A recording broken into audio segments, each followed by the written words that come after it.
Jurgen, you talk about rhythm and how important it is for your team. You've got players coming back and available again. I'm thinking Andy Robertson, I'm thinking Trent Alexander-Arnold.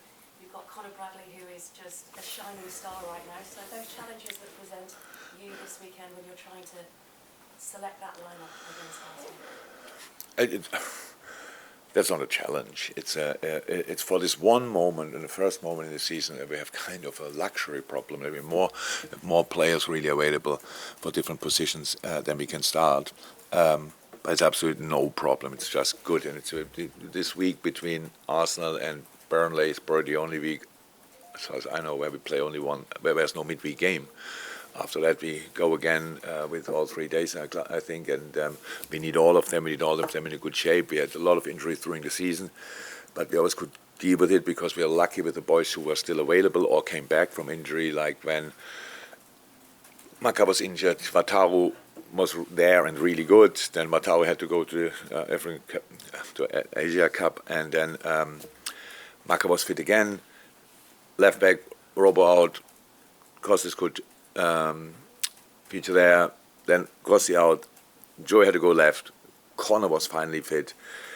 Same in the last line, when whoever was out, then Kwanzaa could step in, and that's how it was. Diogo was injured, then Mo had to leave, and Diogo came back. So we were unlucky with the injuries or the tournaments, but lucky with the boys coming back. So that's why we are where we are, and that there's no other reason. And now for this one moment, if that's your story this week, congratulations, and you really think about that. Who can start the game? So and who will finish it? It's like we need them all, and I'm really happy that they look like they're all in a really good shape. And it's a tough opponent coming up. We need to be absolute at our best. We played them recently twice. Both games were not perfect.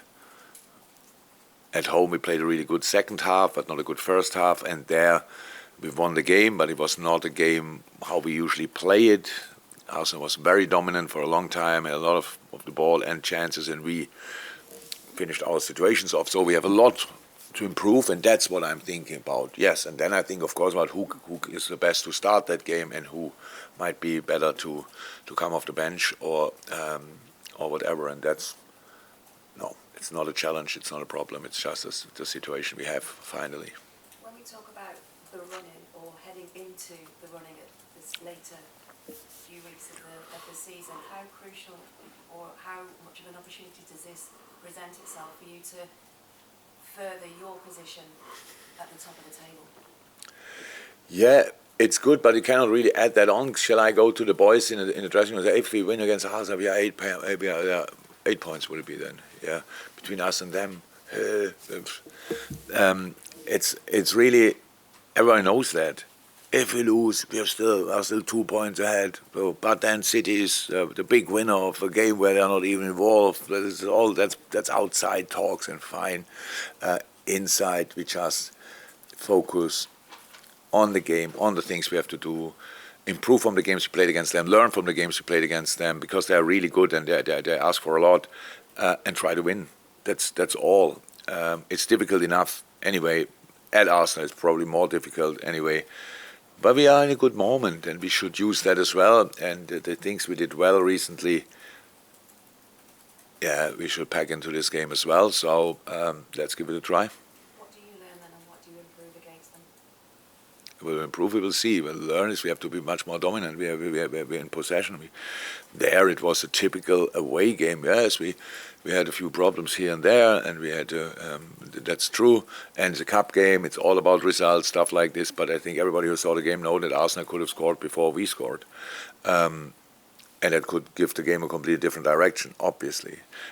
But even these kind of games you can win, but I would prefer us to have more moments where we are in charge, as difficult as it is, because they are really good. And you saw it in the home game when we played here first half. They were super physical, in a good way, not kicking or whatever. They're really strong and on the ball, and they won these 1-1 situations. They won press balls, 50-50 situations. They won all that.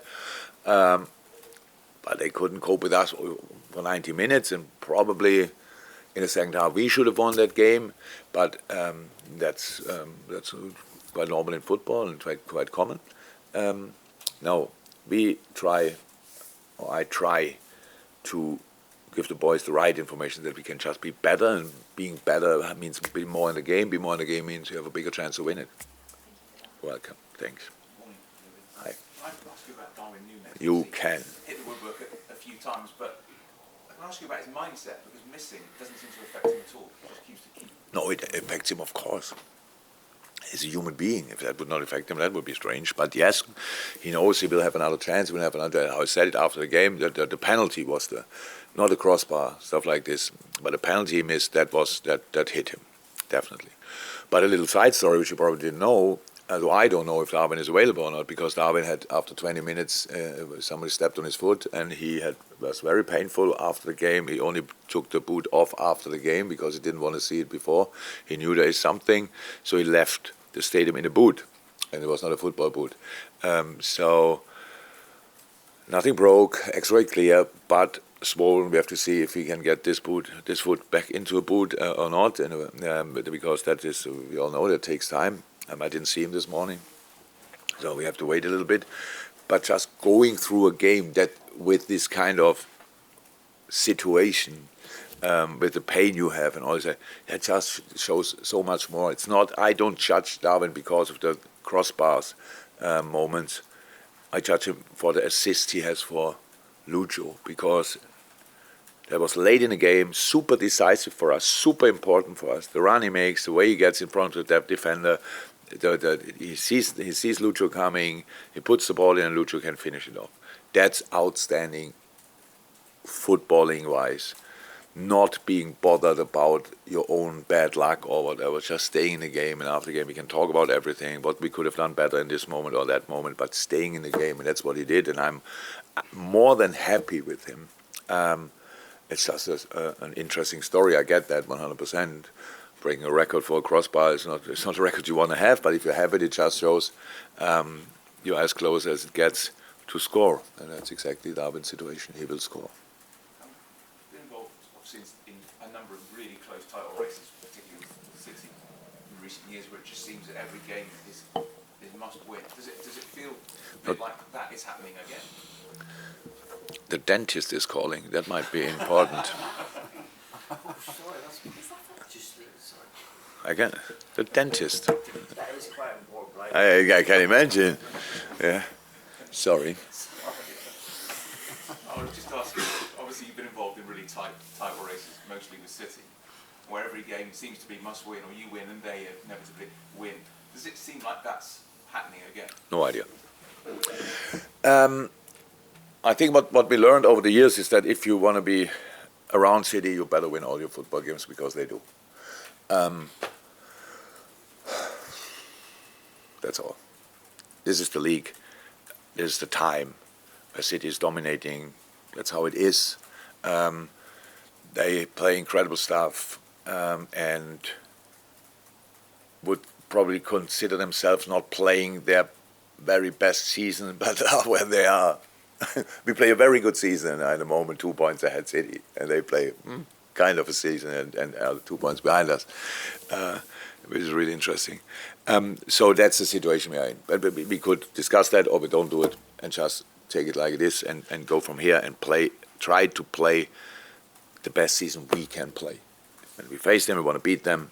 When the other games, we don't have anything to do with them. But that's the thing. And Arsenal, they beat us. They're definitely there. They don't beat us, then ask them or other people. I don't know what it means. But it's so many games to come. We always judge them at the moment, and then it's like, but by the way, you play there. You can lose all these games. Unfortunately, that's how it is. You can win them as well. That's cool, but you could lose them as well. And then you lose key players in the absolute wrong moment, and we all have to get through this. So you ask these questions, you try to get answers. The only problem is we cannot give the answers. And not only we cannot give the answers because we don't know, but we will try to make it as hard as somehow possible for everybody who wants to finish the season above us. And let's see if we can do that. It's just what we want to try. Yeah, again, quite a dramatic reshaping of the midfield during the summer with the departures from Anfield. If you look at the amount of goals coming from midfield now. I think 13 in all last season, 17 already this season. A much more offensive look personnel-wise, but it hasn't been at any defensive cost because Liverpool have conceded less goals than any other team. How have you managed to do that, to get that, to still maintain that sort of defensive solidity, but to add quite a few extra goals as well from that key area? The profile we wanted from the profile we wanted to sign was pretty clear. It was clear that we want to have these eights which can play both directions, good at that, leggy, technically good, stuff like this. But that will not change anything because if you have these kind of midfielders, but the rest of the team is not defending on the absolute highest level, it doesn't change. So the main subject from the first day when we came back to the season was we have to defend better. So that means we and not they, and that's what we did. So it's much clearer again. Offensive line, where it starts, high press, the midfield press, everywhere. It's clearer. They are all in. Absolute, that makes a difference. Not so much to do with the midfielders that they are there now, because it was the midfielders we had last year were some of the best this club ever had. So that's how it is. But everything has its time, and this maybe as well. But still, some of the best we've ever had, and some of the best stories I experienced in my life happened because of them. So all fine, but it was clear we need to change, and we did. But especially we improved as a team again. We found a way back to our ways, how we want to defend and how we want to be kind of dominant in the opposition, in obviously possession when they have the ball. And yeah, that's the reason. That's all. I think everybody in this team hated the goal Chelsea scored, just because we took Ali a clean sheet away by not being present for a second. But we all know that with all our good defending, without Ali in decisive moments, we still would look slightly different. But so far, that's good. That's how it is. We can, if you want, we can talk about everything. We are top of the table. So we obviously are in a good moment and do a lot of good stuff. The problem is only that's now. I'm more interested in the table after the Arsenal game, and then after the Burnley game, and then after that. So that's what I think about it, but that's I'm more interested in. So now, so far we play a good season. We developed throughout the season. We step by step we became a better version of ourselves, and there's still so much space for improvement. And that's what we will try to make sure. Another thing that you have developed this season, I think you've scored more late goals than any team in the Premier League from 76 minutes onwards. I think it's 20. You're always playing against good teams. We know how strong the Premier League is, but what does that say about the players in terms of their drive, their energy, their mentality? Yeah. Because if it was easy to do, everybody would do it, wouldn't they? Yeah, if it would be easy to do, we would have done it in the last few years as well. So you have to get into this mood, you have to get into this flow. We got forced into it early in the season because we had to chase games, we were 1-0 down, we had red cards, all these kind of things. So we had this experience early in the season that we have to try it until the last second. And if you have this, and I don't have to tell the boys old stories from 16, 17. We'll tell them, there we turned games around. So these are our games early in the season, down to 10 men, turning the game at Newcastle around, winning against Bournemouth, losing in a very awkward way against Tottenham, but playing one of the best games I ever saw with 9 men. Maybe it was the best game I ever saw with 9 men because I didn't watch a lot of games with 9 men. So it was outstanding, learning all that, getting through this, making the right conclusions, taking the right things out of it, and then you do it. I cannot say that we are working on late goals specifically, but the boys, that helps us well because that's probably the other stat. I'm not sure about it, but probably we scored quite a few from the bench. The players we brought on were quite influential, so that's the quality of the boys coming on that obviously is pretty good as well. 5 subs help that really can change football games. And so, that's it. Thank you. Welcome. Carl? Can I ask you about the quality and consistency of Diogo Jota's finishing? He seems to have this knack of, scoring in the first or second chance. He's always in the right place, right time against that goal. That must be a reassurance to you that you've got that quality there. He just has it. Huh? He's a complete package. And he knows that, and everyone knows that, with a few injuries in the wrong time and a few too many as well. So, unlucky. Wow. So Diogo gets in each game knocks like crazy. If I go through the list of medical reports I got over the years since Diogo is here, he's in each and every one of them, and not as injured, just as has a bruise, has a knock, has that. It's all after each game, so he really gets it. And on top of that, a couple of times he was out, absolutely for too long. Otherwise, his numbers would look completely different. Now he was in a really good shape before he got injured. Came back, was in a good shape. You can see he is literally flying in the moment. Everything looks light, looks fresh, looks explosive, and on top of that was he always was an extremely smart footballer. I think if the world looks at one point to a country where it's not big, but has an incredible amount of good footballers and really smart footballers, it should be Portugal. So the amount of players they deliver to the football world with, in comparison to the amount of people living, is crazy. And then the kind of players they are, really special. So really game understanding is different level, and that makes him the player for us he is. And I think from the first moment I saw him at Wolves, I was absolute excited about his potential. Can play all three positions for us up front, which is very special, especially in a moment when Mo is not here. And now, and that's how it is with strikers. When you're in a good moment, you better use it. You surf on the wave, if possible, and then you can add a few on, and that's what he's doing. The goal he scored now against Chelsea was not only the opener, it was the one that was it? Yeah. Unbelievable goal. But you only can do that and have that idea to get through these two guys when you are full of confidence. And he did that, and it was fantastic. And gave this game the right direction for us. You touched on midfield before. Alexis McAllister, he's already grown into that number 6 role. How impressed have you been with his performances this season? Very.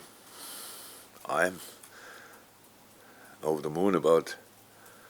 So many things now I said now about Portuguese players. I could say them probably. Not true. All Argentine players. I don't know that many, but Maca is the same in midfield, just like a football doctor. I don't know. It's a wonderful story with the dad and the uncle and the cousins and the brothers and our footballers and analyzed games already as kids. And but that is what did you see in the game? I could not thank his father enough for that knowledge. And education. Playing the position the way he plays, very special, very, very special, super aggressive, super smart, and his contribution for all our play in possession is extremely important. So we had that not for all the years since I'm here, but we had in a few years when we were in good positions. We always had this where everybody wants to write a book about an individual player, and this is fantastic, and this is fantastic. They are all good. They are really, really good. That's why we are in this moment in time top of the table. This is the best league in the world, and we are top of the table. So what does that say? So are there any bad players in this team? Nah. So it's fine. I can answer your questions, but the job is not to reflect on what they did and how fantastic they are and what they are good looking on top of that and all these kind of things. It's really about us digging deep into the season, keep going, hold your breath, buckle up, all these kind of things, and go for it. That's what we are here for, with these fantastic players. And if one thing, each footballer's life, even if the last 3-4 years or the last year was clear, it's always consistency. You want to see it again. Yes, that's your potential. Mix up with quality, with attitude, you will have quality again. And then after the season, we will see what we learn from that. But for the moment, yes, base is good. Still to be extended. Make sure we are in a good position for the run-in, and then we will see. Thank you. Hey, thank you so much for checking out the content today. If you want to get your name in and amongst these wonderful people, then head to redmenplus.com. Join as a legend tier subscriber. You're going to get free merchandise codes. You're going to get in our Discord, and you're going to get your name at the end of YouTube videos. Yes, redmenplus.com, legend tier status.